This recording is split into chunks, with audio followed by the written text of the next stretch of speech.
are going to learn about reverse charge mechanism. GST में reverse charge mechanism क्या होता है? नाम से पता है रिवर्स चार्ज मैकेनिज्म, यानी जो फॉरवर्ड चार्ज है उसका उल्टा जो होगा रिवर्स है। अब आप पूछोगे फॉरवर्ड चार्ज करना, तो चलो पहले स्टार्ट करते हैं फॉरवर्ड चार्ज से। फॉरवर्ड चार्ज को पढ़ने के बाद हम आगे बढ़ेंगे रिवर्स चार्ज पर, ठीक है। सबसे पहले फॉरवर्ड चार्ज क्या होता है? सिंपल सी बेटर है, सिंपल सी बात है, कोई वो बड़ी इसमें कोई साइंस नहीं है, रॉकेट साइंस नहीं है, सिंपल सा। ये सेलर है हमारे, ये है मिस्टर सेलर, मिस्टर सेलर, ये है मिस्टर बायर, या मैं कह दूँ ये है मिस्टर रिसिपिएंट, ये है mister recipient. Mister seller mister recipient को गुड्स सेल करना चाह रहे हैं, ये है हमारे गुड्स, ठीक है। तो अब वो अगर गुड्स सोल्ड करना चाह रहे हैं मिस्टर रिसिपिएंट को, तो वो बदले में पैसा देंगे, लेकिन पैसे के साथ साथ पैसे के ऊपर जीएसटी भी चार्ज करेंगे, क्योंकि जो हमारे सेलर है वो रजिस्टर्ड सेलर है। तो क्या होगा इस केस में? जो गुड्स हैं जो सेलर है हमारे, वो गुड्स को सोल्ड कर देंगे, रिसिपिएंट को दे देंगे, और ये गुड्स हो जाएंगे रिसिपिएंट के पास आ जाएंगे। गुड्स आ गए रिसिपिएंट के पास।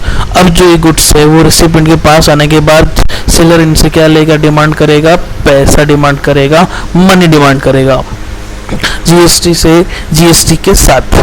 ये 100 रुपये plus GST at the rate 5%, that is 5 rupees, यानी 100 प्लस 5 रुपये, ठीक है। तो अब ये हुआ सिंपल सा ट्रांजेक्शन, यानी 105 रुपये सेलर ने चार्ज किए। मान लो कि इनकी कॉस्ट थी भाई साहब की 90 रुपीज़। तो यहाँ गवर्नमेंट क्या करी? यहाँ गवर्नमेंट कर रही है, कह रही है सेलर को कि तू ट्रांजेक्शन कर, तू ट्रांजेक्शन कर। ट्रांजेक्शन मतलब तू सेल कर, तू सप्लाई कर, तू बार्टर कर, तू एक्सचेंज कर, तू लीज कर, रेंटल, लीज, डिस्पोजल, ये सारे ही सप्लाई के पार्ट है कि तू सप्लाई कर, पर तू टैक्स की चिंता भी कर। सप्लाई विथ टैक्स कर, तू टैक्स कलेक्ट कर बायर से और हमें दे। बायर को टैक्स कलेक्ट करेगा, बायर से कलेक्ट कर, और किसको देगा? गवर्नमेंट को दे, गवर्नमेंट को जमा करा। ऐसा गवर्नमेंट कहती है। तो सिंपल सा रूल है फॉरवर्ड चार्ज में, सेलर जो है वो 100 रुपये इसके हक के लेगा और 5 रुपये किसके हक के लेगा? गवर्नमेंट के हक के लेगा। वो 5 रुपये किसको जाएंगे? गवर्नमेंट के फंड में जाएंगे। सिंपल सा हिसाब है। वो 5 रुपये कहाँ जाएंगे? गवर्नमेंट के फंड में जाएंगे। यानी गवर्नमेंट क्या करेगी कि तू ट्रांजैक्शन कर, लेकिन साथ में टैक्स की भी चिंता कर। तू कर्म कर, तू फल की चिंता मत कर। नहीं, तू कर्म कर, तू फल की भी चिंता कर। यहाँ गवर्नमेंट ऐसा बोलती है। लेकिन ये है हमारा रिवर्स चार्ज। रिवर्स चार्ज में गवर्नमेंट क्या बोलती है कि तू ट्रांजैक्शन कर, तू टैक्स की चिंता मत कर। तू ट्रांजैक्शन कर, तू टैक्स की चिंता मत कर। सिंपल सा एग्जांपल इसका भी ले लेते हैं। चलो, जैसे कि यहाँ पे ये हमारा रिवर्स चार्ज मैकेनिज्म का रूल है। चलो नाउ, ये है हमारा सेलर, ये है हमारा गुड्स, ये हमारा बायर यानी रिसिपिएंट।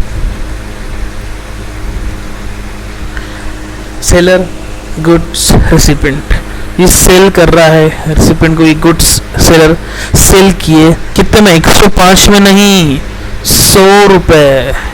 ये रिवर्स चार्ज में है। 100 रुपये प्लस नो जीएसटी, कोई जीएसटी चार्ज नहीं करेगा। लेकिन यहाँ पर क्या गवर्नमेंट को टैक्स नहीं मिलेगा? क्या गवर्नमेंट को जीएसटी नहीं मिलेगा? जी बिल्कुल गलत। गवर्नमेंट को जीएसटी मिलेगा। गवर्नमेंट को जीएसटी मिलेगा। कौन पे करेगा? Recipient. He will pay GST on the supply transaction.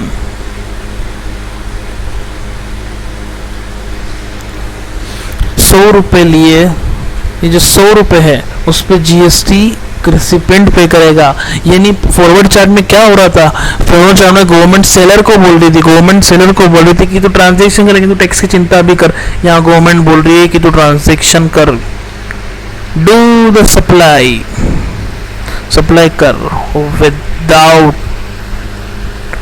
Any tension of tax, कि तू ट्रांजैक्शन कर लेकिन टैक्स की चिंता मत कर। कि जो सप्लाई कर पर तो टैक्स की चिंता मत कर, क्योंकि टैक्स कौन भरेगा? Recipient.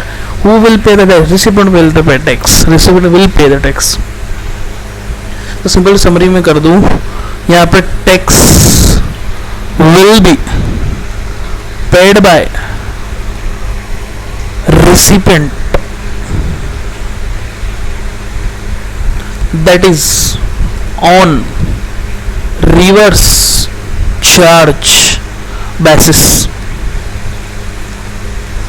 Tax will be paid by recipient on reverse charge basis. Simple है, इजी है। यहाँ पे गवर्नमेंट को कौन पे करेगा? Government will collect tax from recipient, recipient को बोलेगी, रिसिपिएंट को बोलेगी। कौन जीएसटी भरेगा? रिसिपिएंट भरेगा। कौन लायबल होगा? रिसिपिएंट लायबल होगा।